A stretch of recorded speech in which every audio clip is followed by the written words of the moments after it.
Hello there.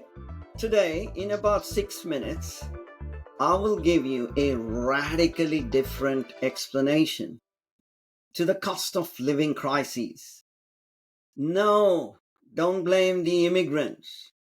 Don't blame profiteering by Coles and Woolworths or anybody like that. Yeah, we can blame Labour and Liberals, but not in the way they do.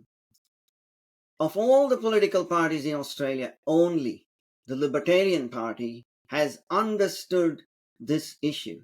That's whom I represent in the seat of Barton in New South Wales.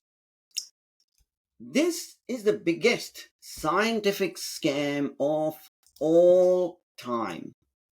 And why are rising prices a scientific scam? Because if you truly look at the evidence, you know what they tell you that a little bit of inflation is required is manifestly absurd.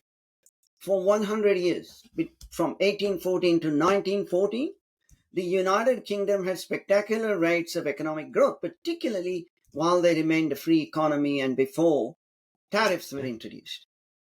Prices in 1914 in the UK were less than what they were in 1814, and it was because the UK was on a proper gold standard.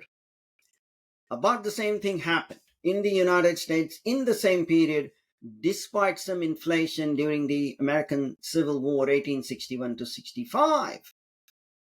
And prices dropped in the UK because gold suppliers did not supply more gold than the productivity of the economy. And that's very natural.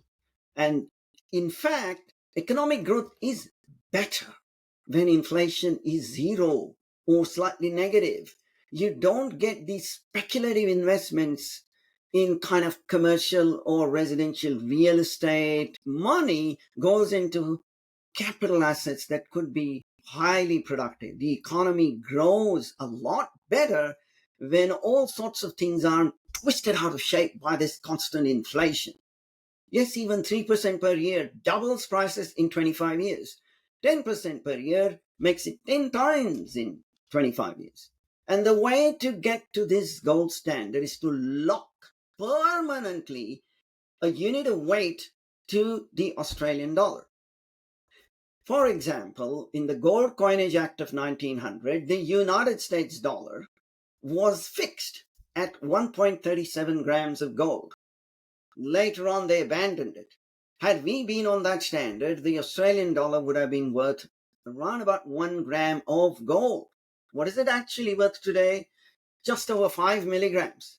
So we had a 200 times devaluation, which, if you look at the CPI tables, they don't tell you because there's been some productivity and a lot of growth in the economy, and they think it's only 33 times. But in actual fact, it's 200 times. And that's the true devaluation. And what has happened is our salaries haven't kept pace with that devaluation. So there is a money illusion. We think our salaries are going up, we're getting more and more taken away from you in taxes, which the Libertarian Party would also reduce. Meanwhile, everything else seems to go up. But everything is about stable, and our salaries, especially post-tax, are going down. We need to lock that number.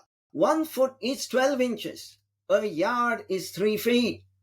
A meter is 100 centimeters.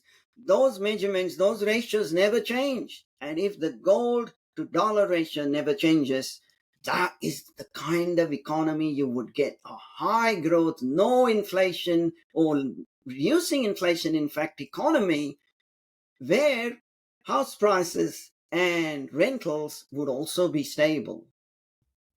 Permanent ratio. That's the key to the gold standard, not a changing ratio. So if you want some more truth-telling in Parliament, vote for the Libertarian Party. Get truth-tellers like me more into the Parliament. And hi there, Dr. Philip Lowe again. I hope you're listening, because the offer is still open for a vigorous debate which needs to be had. Thank you for listening. Authorised by Vinay Kolhatkar for the Libertarian Party, Tulin Parade, Preston, New South Wales.